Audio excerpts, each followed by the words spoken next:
Hello students, in this video we are going to study the first chapter of class 8 physics, matter.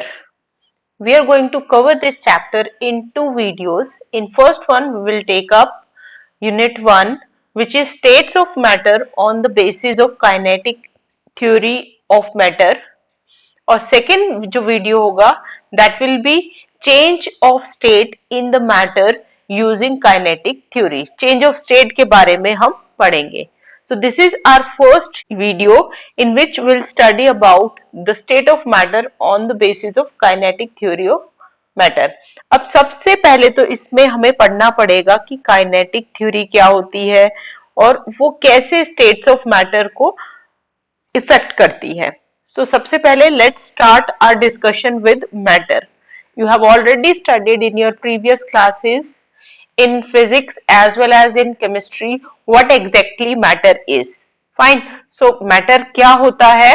Anything which occupies space and has mass is matter. ऐसी कोई भी चीज दुनिया में जो space occupy करती है और जिसका कुछ मास होता है वो मैटर होती है। फाइन, जैसे कि water, pen, pencil, mobile phone, book या आपका वुड और एनी काइंड ऑफ गैसेस, जो एयर है वो सब जो है they all are the part of matter. States can be different, कोई लिक्विड हो सकता है, कोई सॉलिड हो सकता है, कोई गैस फॉर्म में हो सकता है, लेकिन जो मैटर है उसमें दो चीजें होनी चाहिए, एक वो स्पेस को ऑक्यूपाई करे, दूसरा उसका कुछ मास हो। अगर ये दोनों चीजें हैं तो वो एक मैटर होगी। So anything that occupy space and has mass is matter. अब मैटर क्या होता है, किस चीज से मिलके बने होते हैं, वो उस सब के लिए डिफरेंट डिफरेंट चीजें बोली गई हैं।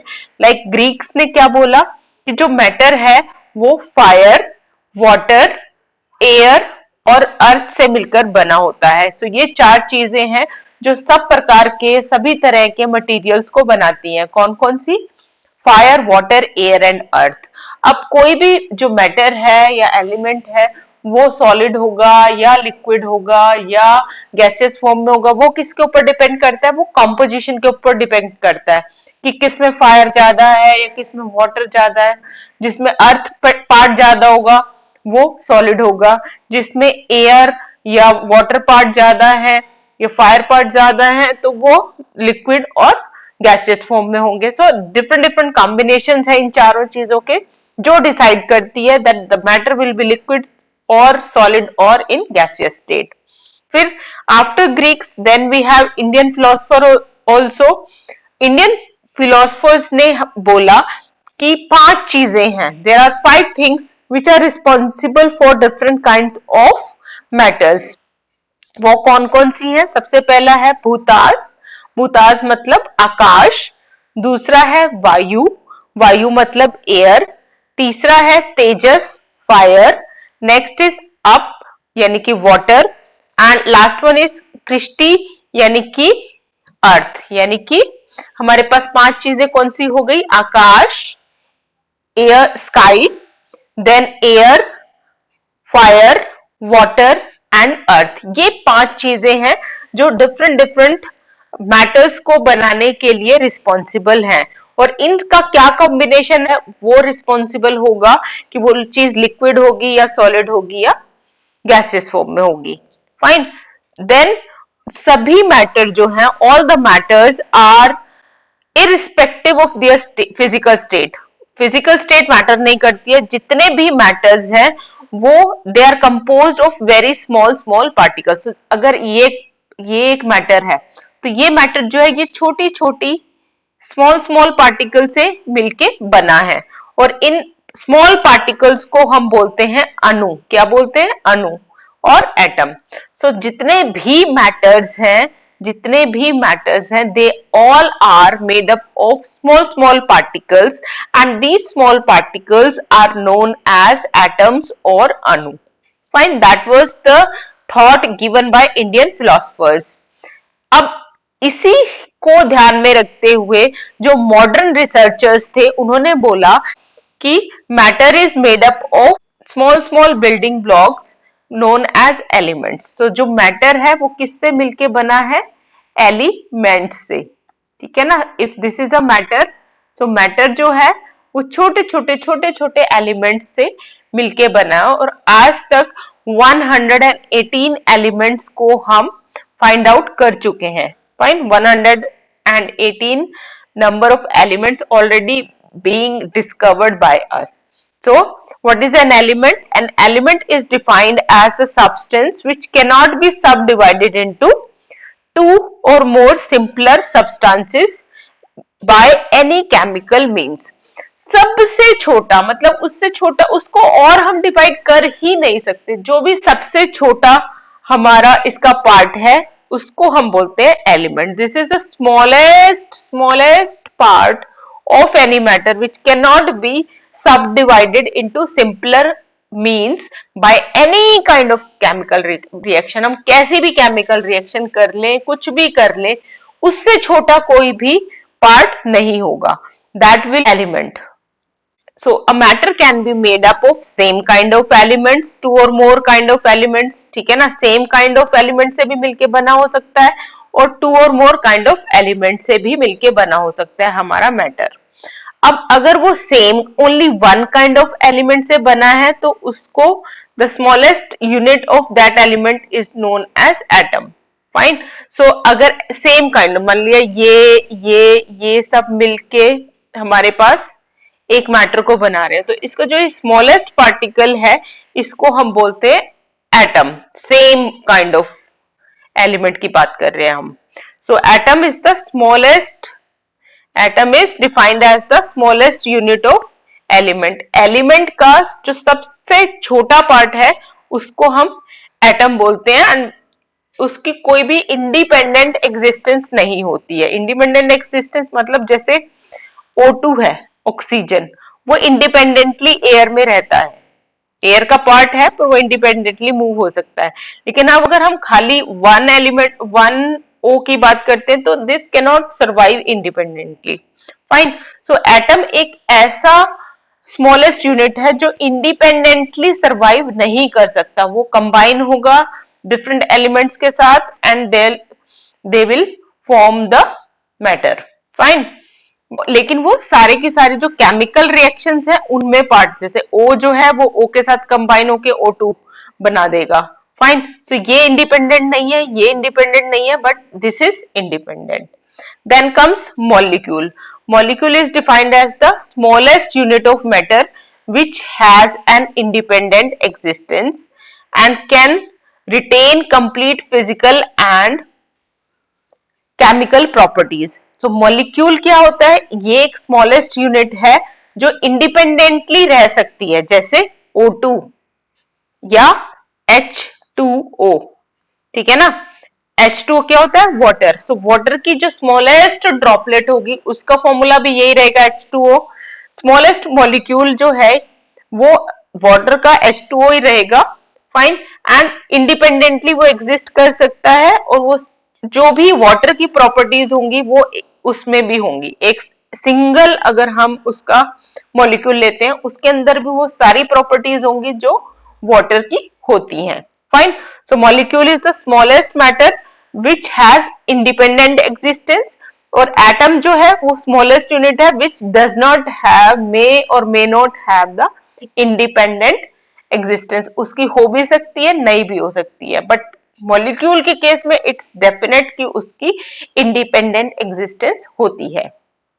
फाइन, अब even when two or more atom of same kind combine they can form a molecule। जैसे अभी हमने बोला था O plus O, O2, ऐसे ही one molecule of hydrogen consist of two atoms of hydrogen। So H plus H, they will be H2। Hydrogen जो है वो एक मॉलिक्यूल में टू एटम्स होते हैं। फाइन, एंड मॉलिक्यूल का तो हमने अब एग्जांपल लिया ही है, it may have different kind of elements. Fine, so that was your molecule and atom। then we have examples of motions in the molecule। अब हमारा ये तो हमारा इंट्रोडक्शन था कि मैटर क्या होता है, एटम क्या हो गया, एलिमेंट क्या हो गया, या हमारे पास मॉलिक्यूल होगा, लेकिन हमारा जो बेसिक टॉपिक है वो है काइनेटिक थ्योरी ऑफ मैटर। अब आपने देखा होगा कि अगर हम परफ्यूम स्प्रे करते हैं रूम में कॉर्नर में, तो within few seconds we can have that fragrance in the other corner of that room, आ जाती है। तो लेकिन एक कॉर्नर में हमने तो परफ्यूम को स्प्रे किया था, वो दूसरे कॉर्नर में कैसे पहुंच गया? यानी कि कुछ ना कुछ मोशन है। That means molecules of the perfume are in the state of continuous motion. ऐसे ही अगर हम एक ग्लास ऑफ वाटर लेते हैं and we put some salt into it, तो कुछ देर बाद क्या होता है? सॉल्ट जो है वो डिसअपियर हो जाता है, वो डिसॉल्व हो जाता है वाटर के अंदर, लेकिन हमने तो उसके अंदर स्पून चलाया ही नहीं, फिर कैसे? That means there is some intermolecular space, कुछ स्पेस था, वहां पर जो है वो नमक के जो मॉलिक्यूल्स थे वो उसके अंदर स्प्रेड हो गए वाटर के अंदर विदाउट राइसिंग द, उसमें वाटर का लेवल भी राइज नहीं होता, बिकॉज जो भी खाली स्पेस था वो तो वहां एडजस्ट हो गए और वो कंटिन्यूअस मोशन में थे, इसलिए वो मिक्स भी हो गए। Fine. So these are the two example which shows us कि जो मॉलिक्यूल्स हैं वो कंटिन्यूअस मोशन में रहते हैं। अब ये क्यों रहते हैं, that we will study with the kinetic theory of matter. Now arrangement of molecules in kinetic theory, या फिर हम इसको बोलते हैं काइनेटिक थ्योरी ऑफ मैटर। ये क्या कहते हैं? इसके कुछ पॉइंट्स हैं। फर्स्ट पॉइंट है molecules are in continuous motion. जो मॉलिक्यूल्स होते हैं वो कंटिन्यूअसली मूव होते रहते हैं, which does not stop over any length of time. It is on the account of this eternal continuous motion that molecules possess the kinetic energy. अब molecules, कोई भी मैटर है, उस मैटर में मॉलिक्यूल्स हैं, वो जो मॉलिक्यूल्स हैं उनके पास कुछ ना कुछ अमाउंट में काइनेटिक एनर्जी होती है। उस काइनेटिक एनर्जी के कारण वो कंटिन्यूसली जो है मोशन में रहते हैं, to and fro. Like if we talk about the solids, वहां पे जो मॉलिक्यूल्स है वो मूव तो होते नहीं है, बट वो जहां है वहीं पर ही वो वाइब्रेट होते रहते हैं।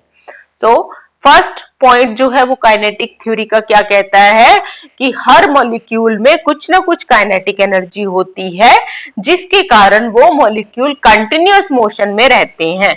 वो इटर्नल होती है, वो नेवर एंडिंग होती है, वो नॉन स्टॉप होती है, जो कंटिन्यूअस मोशन है। फाइन। दूसरा पॉइंट है kinetic energy of the molecule increases with increase in the temperature and decrease with the decrease in temperature. अगर टेम्परेचर इंक्रीज करेंगे तो वो काइनेटिक एनर्जी ज्यादा हो जाएगी, तो मोशन भी ज्यादा होगी। ऐसे ही टेम्परेचर अगर डिक्रीज करेंगे तो क्या होगा? काइनेटिक एनर्जी कम हो जाएगी, तो जो मोशन है मॉलिक्यूल्स की उसका अमाउंट भी कम हो जाएगा। सो जो काइनेटिक एनर्जी है वो increases with increase in temperature और decreases with decrease in temperature. Third point हमारे पास है the molecules always attract each other. जो मैटर के मॉलिक्यूल्स हैं वो आपस में एक दूसरे को अट्रैक्ट करते हैं, और जो फोर्स ऑफ अट्रैक्शन है उसको हम बोलते हैं फोर्स ऑफ कोहेशन। तो force of attraction between similar kind of molecules, similar kind of molecules के बीच में जो अट्रैक्शन फोर्स होती है उसको हम बोलते हैं फोर्स ऑफ कोहेशन। जबकि जो force of attraction different kind of molecules में होती है उसको हम बोलते हैं फोर्स ऑफ अडहेशन। जैसे अडहेसिव मटेरियल्स होते हैं, फेविकोल, वो क्या करते हैं? दो अलग अलग पार्ट्स को जोड़ देते हैं। सो ऐसे ही फोर्स ऑफ अडेशन जो है वो अलग अलग तरह के मटेरियल्स के बीच में होती है, अलग अलग तरह के मॉलिक्यूल्स के बीच में होती है। That is your force of adhesion. Cohesion same kind of molecule, और adhesion different kind of molecules के बीच में। फिर है हमारे पास the empty space between the molecule is called as inter मतलब international between two nations, interstate between two states, so intermolecule between two molecules. So दो अलग अलग molecules के बीच में जो space होता है that is known as intermolecular space. The force of attraction between, now the next point, the force of attraction between molecules, cohesive force या adhesive force is called intermolecular force of attraction. जो force of cohesion या अडहेशन है, combinedly हम इसको बोलते हैं intermolecular force of attraction, यानी कि दो मॉलिक्यूल्स के बीच में जो भी फोर्स ऑफ अट्रैक्शन है that is known as intermolecular force of attraction. और कोई भी जो मैटर है वो लिक्विड होगा या सॉलिड होगा या गैसियस स्टेट में होगा, वो किसके ऊपर डिपेंड करता है? दो चीजें मेनली होती हैं, intermolecular space and intermolecular force of attraction. दो मॉलिक्यूल्स के बीच में स्पेस कितना है और दो मॉलिक्यूल्स के बीच में फोर्स ऑफ अट्रैक्शन कितनी है। And the last one, the intermolecular force of attraction increases if the intermolecular space between the molecules decreases and vice versa. दो molecules के बीच में जितना स्पेस होगा उसके ऊपर डिपेंड करती है आपकी फोर्स ऑफ अट्रैक्शन। जितना कम स्पेस होगा, ये देखो स्पेस अगर कम है अट्रैक्शन ज्यादा होगी, अगर स्पेस ज्यादा है तो अट्रैक्शन कम होगी। Fine. So that is, these were the different points on the basis of which we can explain the different states of matter. यहाँ पे पर्पस की आइडिया भी है, the intermolecular force of attraction is neither due to their mass nor due to their charges. जो force of attraction होती है ना तो वो mass के कारण होती है ना उसके charges के कारण होती है। This is a force strong attractive, this force is strong attractive force. It is effective only between molecules up to a separation of 10 to raise power minus 9. अगर दो molecules के बीच में 10 to raise power minus 9 का maximum space है तो ये जो force of attraction है ये exist करती है। This force vanishes when the separation between the is more. अगर 10 raised to power minus 9 metre से ज्यादा स्पेस है दो मॉलिक्यूल्स के बीच में तो ये फोर्स ऑफ अट्रैक्शन जो है वो नहीं होती है। Fine. So that was your की आइडिया। सो ये जो फोर्स ऑफ अट्रैक्शन है जिसकी हम बात करें काइनेटिक एनर्जी में, ना तो ये मटेरियल के मास के कारण होती है ना ये चार्ज के कारण होती है, ये होती है सिर्फ उन दोनों दो मॉलिक्यूल्स के बीच में गैप कितना है, स्पेस कितना है, डिस्टेंस कितना है। अगर वो distance 10 raise to power minus 9 metre है मैक्सिमम तभी वो एग्जिस्ट करेगी। अगर इससे ज्यादा स्पेस है तो ये जो फोर्स ऑफ अट्रैक्शन है ये वैनिश हो जाएगी, खत्म हो जाएगी। Fine. I hope you are able to understand the concept. इस वीडियो में I am showing you the scanned PDF and in this PDF if you are having the same book you can check out some numbers are being written like 3a। ये जो है ये questions के answer हैं। like 3a का answer जो है वो यहाँ से स्टार्ट होके यहाँ पर एंड होता है। so exercise part of this chapter is also being included here. You will get the answers of all the study questions. If you see the PDF very carefully you can easily find it out. like here you can see the answers of 3b also, you can see the answers of 3b also. so 3b के जो answers हैं they are like this. fine. so this way you can find the answers of questions also. I'll show you the fill-ups and MCQs of this chapter. If you are having the same book you can go through it. If you are having even the different book, concept तो same ही रहता है, concept में कोई changes नहीं होते, वो जो topic है that will always remain the same. fine. so you can easily understand the chapter from here and then you can correlate it with your book. fine. so let's start then. arrangement of molecules in solids say an iron. अब solids में क्या होता है? solids में आपको पता है if you see this picture all the atoms all the molecules are tightly packed. जितने भी molecules हैं वो tightly packed होते हैं। टाइटली पैक का क्या मतलब हुआ? जो इनके बीच का स्पेस होगा क्या होगा? कम होगा, वेरी लेस। सो टाइटली पैक है तो स्पेस कम होगा, अगर स्पेस कम है तो क्या होगा इसका अपोजिट? जो फोर्स ऑफ अट्रैक्शन है, intermolecular force of attraction, that will be very high. Fine. So let's read it out. Molecules are tightly packed. Tightly packed से हमें क्या पता चलता है? Intermolecular space is very small. जो इनके दो मॉलिक्यूल्स के बीच में स्पेस है वो बहुत कम होगी, जिसकी वजह से जो molecular force of attraction and that will be extremely strong. so intermolecular force of attraction holds the molecules at a particular place. वो अगर फोर्स ज्यादा है तो वो एक दूसरे के साथ में रहेंगे, टाइटली एकदम बंधे हुए। इसी कारण जो है they have a fixed shape, the solid have a definite shape and volume. वो किस कारण होती है? क्योंकि जो मॉलिक्यूल्स हैं वो टाइटली पैक्ड होते हैं, that's why they have a very very strong force of attraction, वो एक दूसरे से बंधे रहते हैं। So as the molecule attract each other with a very strong force, it is difficult to tear them apart. उनको हम अलग अलग नहीं कर सकते, तोड़ नहीं सकते, क्योंकि फोर्स ऑफ अट्रैक्शन सबके बीच में बहुत स्ट्रॉन्ग होती है। Fine, so that's why they are rigid and hard, इसीलिए वो हार्ड होते हैं या रिजिड होते हैं। Fine, next is in water. अब वाटर में क्या होता है? This is your arrangement of molecules in water. अब वाटर के केस में क्या होता है?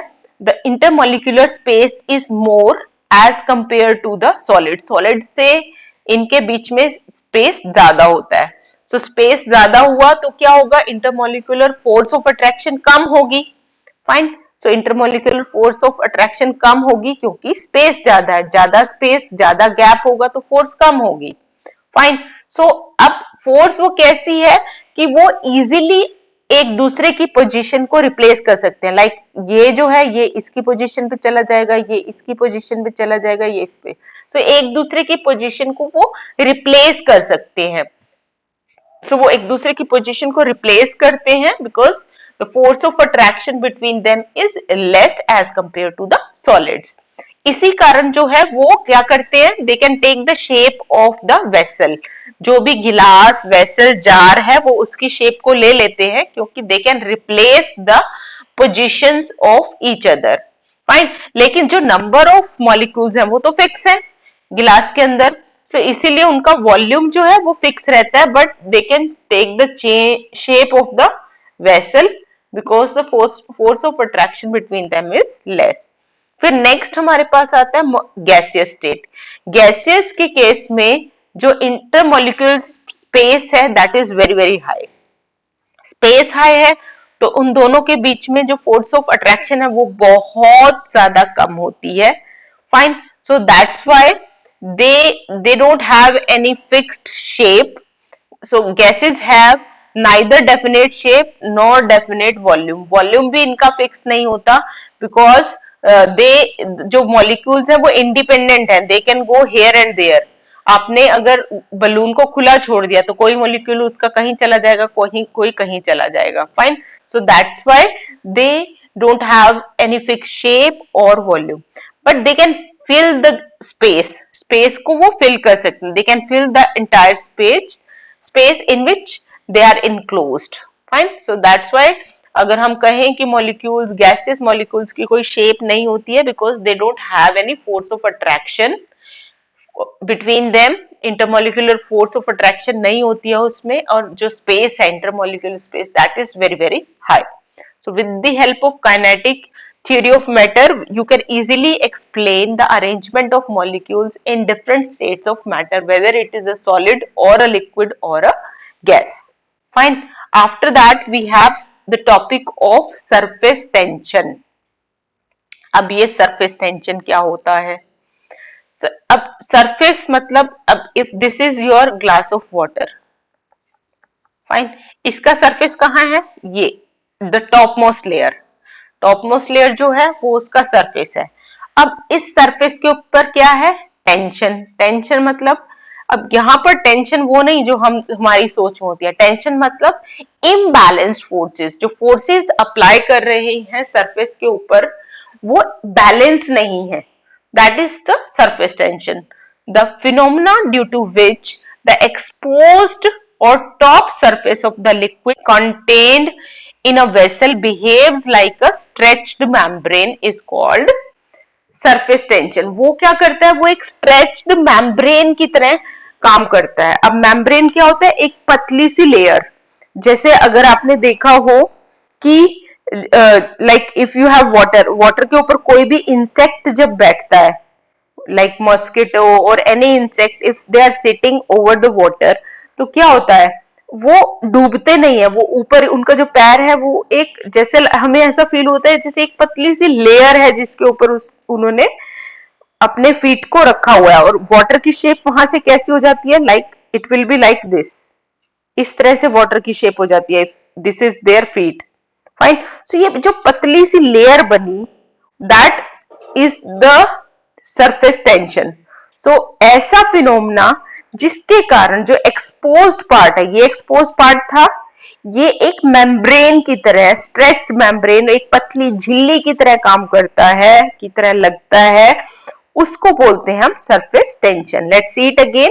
The phenomena due to which the exposed part, ये जो एक्सपोज्ड पार्ट है लिक्विड का, that behaves like a membrane, stretched membrane, that is your surface tension. अब ऐसा होता क्यों है? वो होता है इम्बैलेंस्ड, अनबैलेंस्ड कोहेसिव फोर्सेस के कारण जो टॉप पर है। अब हो क्या रहा है यहाँ पर, लेट्स सी। मान लिया, इसके लिए हम एक एग्जांपल लेते हैं मरकरी का। ठीक है, मान लिया ये आपका एक मरकरी की क्यूब है, ठीक है ना। अब इसके एक्सपोज्ड एरियाज कौन से हैं? ये ये ये और ये चार जो पार्ट्स हैं ये एक्सपोज्ड है, आउटर पार्ट है। अब हमने लिया एक मॉलिक्यूल यहाँ पर ए पार्ट पर, ये जो मॉलिक्यूल है इसको एक यहां से मॉलिक्यूल पुल कर रहा है, यहां से in all the direction whatever forces are acting on it are balanced। ठीक है ना। अगर इस डायरेक्शन में ये फोर्स इसको पुल कर रही है तो in the opposite direction here also there is one molecule which is pulling it, so force of attraction जो है यहाँ पर बैलेंस्ड है। लेकिन जो अगर मान लिया हमारा एक मॉलिक्यूल यहाँ बी पोजीशन पर है, फाइन, इसमें इसको एक फोर्स नीचे पुल कर रही है, बट ऊपर तो कुछ है ही नहीं, ऊपर से तो कुछ भी नहीं है ना। सो क्या हो गया, this will result in tension.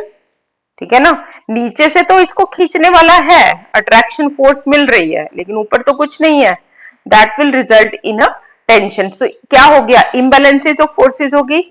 अंदर हमारे पास फोर्स है लेकिन इसके ऑपोजिट में हमारे पास कोई फोर्स नहीं है। Fine. So that creates a unbalanced forces which are acting on them। अब बैलेंस्ड फोर्स अनबैलेंस्ड है तो टेंशन क्रिएट हुई। अब उस टेंशन को हटाने के लिए, जैसे हम अपनी बॉडी की टेंशन को हटाने के लिए क्या करते हैं, योगा करते हैं, मेडिटेशन करेंगे, कोई सीरियल देखेंगे। अब ये मॉलिक्यूल तो बेचारे ना योगा कर सकते, ना मेडिटेशन कर सकते, ना कोई कॉमेडी नाइट्स देख सकते हैं, तो ये क्या करेंगे, they will reposition their shape, अपनी शेप को रीपोजिशन करेंगे, so that these forces will be balanced. तो इसी कारण जो मरकरी की ड्रॉप होती है उसने क्या किया, यहां से पहले वो कैसी थी, इस शेप में थी, ठीक है ना, ऐसी शेप में थी वो। फाइन। अब जब फोर्सेस अंदर लगी तो उसने क्या किया, अपने आप को बैलेंस कर लिया with this, going into this shape. Fine. So जो आपकी स्क्वायर शेप थी जो हमने इमेजिन की थी वो एक्चुअल में कैसी है, दैट इज स्फेरिकल शेप। इसीलिए अगर लिक्विड ड्रॉप जाता है कोई मरकरी का, मरकरी को आप ऊपर से ड्रॉप डालते हो उसका, तो उसकी शेप हमेशा स्फेरिकल होती है। This is due to the surface tension. Surface tension, इसको हमने बैलेंस किया, बैलेंस करने से इसकी जो शेप है वो अब सारी की सारी, ये जो है ये इनवर्ट थी, ये इनवर्ट थी, ये इनवर्ट थी। सो उसने क्या किया, इसको यहां से, इस पॉइंट से यहां तक ला दिया। फाइन। सो एक तरीके से उसने अपना बैलेंस क्रिएट किया in order to avoid the surface tension. That's why the shape of the mercury is spherical. और ऐसे ही अब इसमें कोहेसिव फोर्सेस जो है वो that is very very strong. जो आपके पास इसमें इंटरमोलिकुलर फोर्सेस हैं, दो मरकरी जो मॉलिक्यूल्स हैं उनके बीच में जो फोर्सेस हैं वो बहुत बहुत बहुत स्ट्रॉन्ग होती हैं, इसी कारण इसकी जो शेप है वो स्फेरिकल होती है। जो वाटर की ड्रॉपलेट होती है that is oval in shape, because in that the cohesive forces are less strong as compare to the mercury. Mercury के केस में ये ज्यादा होती है।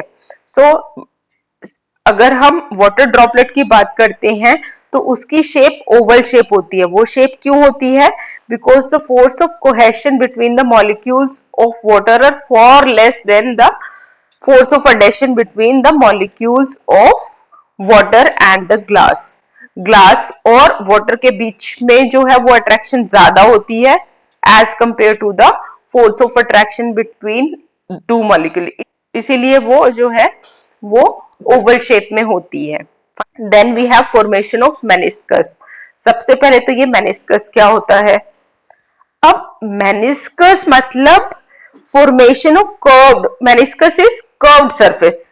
आपने कभी पतली सी ग्लास ट्यूब में अगर वाटर को देखा हो या मरकरी को देखा हो तो वो जो उसका अपर मोस्ट लेयर होती है वो कभी भी ऐसे नहीं होती, इट्स नेवर लाइक दिस। वो क्या होगी, या तो केव शेप में होगी या कन्वेक्स शेप में होगी। फाइन, वो जो फॉर्मेशन है, the formation of curved surface by the exposed surface of the liquid contained in a narrow vessel is called meniscus। ये जो कर्व है, ये जो कर्व बनी है, इसको हम बोलते हैं मेनिस्कस। जैसे कि आप you can see here in this picture we have two kinds of meniscus. One is convex meniscus which is formed in the case of mercury and concave meniscus which is formed in the case of water। अब mercury के case में क्या होता है, जो intermolecular दो molecules mercury के हैं उनके बीच में ज्यादा फोर्स होती है, और ग्लास और मरकरी के बीच में लेस फोर्स ऑफ अट्रैक्शन होती है, ग्लास और मरकरी के बीच में। सो लेस हुई तो वो उससे दूर जाएगा, and in case of mercury and mercury there is very high force of attraction. Fine, so that's why they form a convex shape. और यहां पे क्या है, ग्लास और वाटर, ग्लास एंड वाटर के बीच में वेरी स्ट्रॉन्ग फोर्स होती है, हाई फोर्स होती है, इसलिए देखो वाटर जो है वो ग्लास को छोड़ ही नहीं रहा है, वो क्या कर रहा है, एंड तक उसको लेके जा रहा है जहां तक वो उसको अट्रैक्ट कर सकता है। So the force of attraction between glass and water is high as compare to water and water. Water और वाटर मॉलिक्यूल्स के बीच में कम है और ग्लास और वाटर के बीच में हाई है, इसीलिए वो कनकेव शेप बनाता है, कनकेव मेनिस्कस बनाता है इन case of water. Fine, so that was your meniscus। meniscus is formation of curved surface by the exposed surface। जो exposed surface है वो आपका curved surface बनाता है, that is known as meniscus। Mercury के case में कन्वेक्स होता है और कनकेव होता है वाटर के केस में। Fine, then comes explanation of liquid pressure on kinetic model. Pressure क्या होता है, फोर्स पर यूनिट एरिया। अगर ये एरिया है इस पर कितनी फोर्स लग रही है, फोर्स पर unit area is pressure. Fine, अब एक्सप्लेनेशन लिक्विड के केस में क्या होगा, the molecules of liquid in the vessel are not stationary. ये हमें पता है कि लिक्विड के जो मॉलिक्यूल्स हैं वो हमेशा मूवमेंट में ही रहते हैं, and they keep on moving randomly in all the directions. ये अगर है तो ये सब डायरेक्शन में रैंडमली मूव होता रहेगा अपने आप। ये क्या करेगा, ये दूसरे जो मॉलिक्यूल्स हैं लिक्विड के उससे भी टकराएगा, और जो ग्लास वेसल है या वेसल है जिस भी मटेरियल का उससे भी टकराएगा। दोनों चीजें से या तो आपस में टकराएंगे या वेसल से टकराएंगे, और जब भी वो टकराते हैं उसके कारण क्या होगी, वो उनकी जो मूवमेंट है और फास्ट हो जाती है। So force exerted per unit area on the side of vessel is caused by the liquid pressure. So liquid का प्रेशर जो है वो लिक्विड प्रेशर ही है जो रिस्पॉन्सिबल है इन सब चीजों के लिए, that the molecule is striking with itself as well as the walls. Next is gases के केस में। गैसेस के केस में the molecule of the gases contained in the closed vessel are not stationary. वो stationary नहीं होते हैं, and they move randomly in all the possible direction. Fine, इसी कारण से वो क्या करते हैं, they strike against the side of the vessel and exert some specific pressure. वो जो वेसल है उससे भी टकराते हैं, और वेसल से टकराने के कारण they exert the pressure. This force exerted per unit area on the side is caused by the gas pressure। so वो जब टकराते हैं उससे साइड से, वो जो प्रेशर क्रिएट करते हैं that is your pressure exerted by the gases on the vessel। अब इसका इफेक्ट हम कैसे देखेंगे, इसके लिए हम क्या करते हैं, लेट्स टेक सम अरेंजमेंट्स। इसके लिए हमने क्या किया, एक सिलेंडर लिया, like you can see here taken a cylinder, और इसके अंदर हमने एक 20 सेंटीमीटर क्यूब की एयर का मतलब वॉल्यूम लिया, जिसमें था 20 सेंटीमीटर क्यूब। इसका हमने अगर प्रेशर मेजर किया तो वो आया 760 सेंटीमीटर। एक पिस्टन लगा दिया हमने अंदर इसके ऊपर, ये एक पिस्टन है। अब हमने क्या किया, इस पिस्टन को नीचे की तरफ मूव किया। नीचे तरफ मूव करने से हमने क्या कर दिया, इतना मूव किया कि इसका जो वॉल्यूम है वो रह गया 10 सेंटीमीटर क्यूब। 10 सेंटीमीटर क्यूब जो है वो इतना इसका वॉल्यूम रह गया, हाफ कर दिया। तो फिर हमने अगर इसके प्रेशर को मेजर किया, सो हमारे पास प्रेशर कितना आया, just the double of it. यानी कि अगर हमने वॉल्यूम को हाफ कर दिया, वॉल्यूम को हाफ किया, तो जो प्रेशर एक्सर्टेड था वो डबल हो गया। 760 का डबल क्या होता है, 1520 ऑफ मर्करी। यानी कि अगर हमने वॉल्यूम को हाफ किया तो प्रेशर डबल हो गया। वो कैसे हुआ, अब वॉल्यूम हाफ का मतलब उतने ही गैस पार्टिकल जो है वो हाफ ऑफ द स्पेस में है, एक दूसरे से ज्यादा जल्दी टकराएंगे, वेसल से टकराएंगे। फाइन। सो वॉल्यूम मतलब हमारे नंबर ऑफ पार्टिकल्स उतने ही हैं, लेकिन वो कम स्पेस में है। तो कम स्पेस में है यानी कि एक दूसरे से बहुत ज्यादा टकराएंगे, और उस टकराने की वजह से जो है प्रेशर अंदर और ज्यादा इंक्रीज हो जाएगा। इसका आप रिवर्स भी देख सकते हैं कि अगर पहले अगर आपका प्रेशर जो है वो आपने 15-20 रखा था, वॉल्यूम 10 था, और आपने अगर वॉल्यूम डबल किया तो प्रेशर हाफ हो जाएगा। दोनों का कन्वर्स जो है that is also possible. Now इसी के बेस पर you can easily explain the conduction of heat in the matter. Conduction क्या होती है, now like if this is your matter, ये इसके मॉलिक्यूल्स है, तो यहां से आपने इसमें हीट डालना शुरू किया, you started heating this part of it. So इसने क्या किया, ये जो हीट है that will be absorbed by this first molecule. इसमें वाइब्रेशंस बहुत ज्यादा हो जाएंगी, it will start vibrating due to this heat, and it will transfer its heat to the next one. यहाँ की वाइब्रेशंस ज्यादा हो जाएंगी, टेम्परेचर ज्यादा होगा, इट विल transfer the heat to next one. So this way from one molecule to another molecule the heat will be transferred till it reaches to the end point. End point पे जब आ जाएगी तो क्या हुआ, जो जितने भी molecules थे उनकी पोजीशन चेंज नहीं हुई, वो उसी पोजीशन पे है, लेकिन फिर भी हीट जो है वो वन पार्ट से अनदर पार्ट में ट्रांसफर हो गई। Fine, that is due to the kinetic energy which is being gained due to the temperature difference. So the mode of transmission of heat from one atom to another atom in the direction of lower temperatures. यहाँ पे temperature high था, यहाँ पे लो था, सो lower temperature की direction में जो heat transfer हुई without the actual movement of atoms. जो एटम्स है वो खुद मूव नहीं हो रहा, ऐसा नहीं है कि ये जो एटम था ये अपने आप मूव करके यहाँ गया और फिर इसने अपनी हीट को ट्रांसफर किया, नहीं, it is retaining its position, it is there at its position.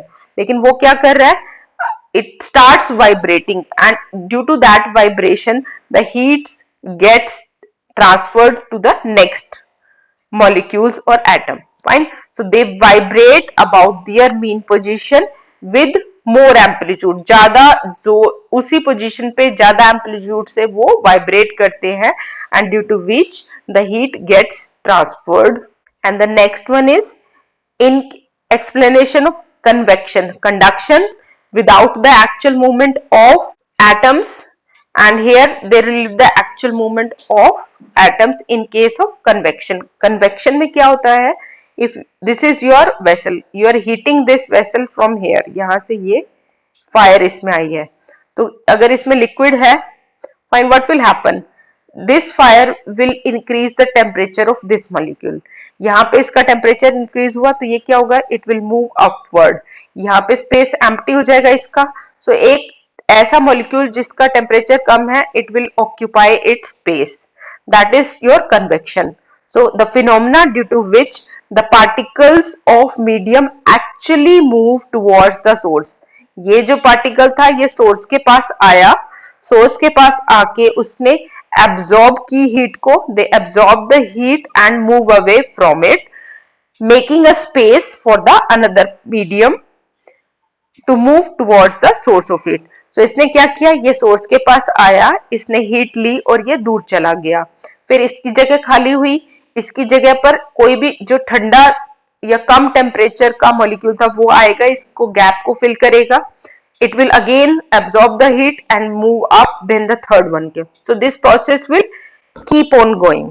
So इसी को बेस में रख के you can easily explain it with the help of kinetic model. Like when a liquid contained in a vessel is heated, जब भी एक liquid vessel में है उसको हम heat करते हैं बेस से, तो क्या होगा, particles of liquid in the region of heat absorb the heat energy.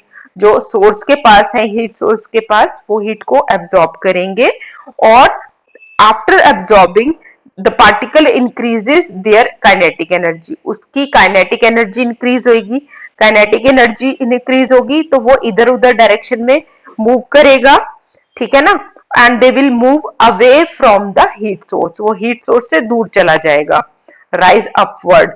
So this results in fall in pressure. अब प्रेशर कम हो जाएगा, अगर नंबर ऑफ पार्टिकल्स कम हो जाते हैं तो प्रेशर कम हो जाएगा. अब उस प्रेशर को मेंटेन करने के लिए क्या होगा, कोई और पार्टिकल्स जिसका टेम्परेचर कम है वो वहां पर आके उसको फिल करेगा, and again they will absorb the heat and will rise up, and this process will keep on going till the end. So this is how this gives the convection current. Convection current जो है वो इसी कारण से बनता है, and this is the answer of question number 14, the last paragraph. You can see it from here. Fine. Now let's check out the exercise part also. You can see it. Fill ups. The first one is increases. The second one is spaces. Third one is surface tension. And fourth one is your adhesion. And fifth one is concave. The meniscus formed by water in the test tube is concave. और convex किसका होता है, mercury का. Fine. Now next in this we have statements are incorrect and you will have to make them correct. And a molecule is the smallest unit of matter which may or may not have independent existence. So molecule की जगह आएगा atom and matter की जगह आएगा element.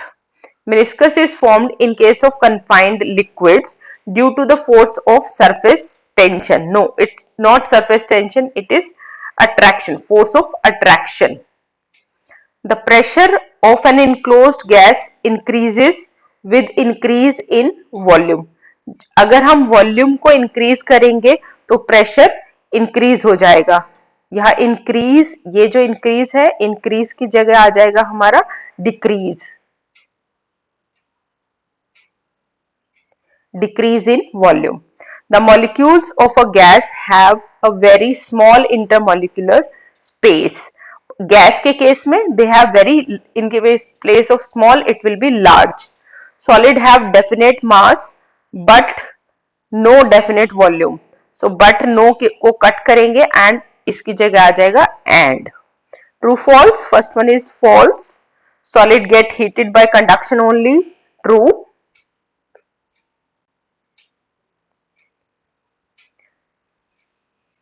Then you have true, false, true.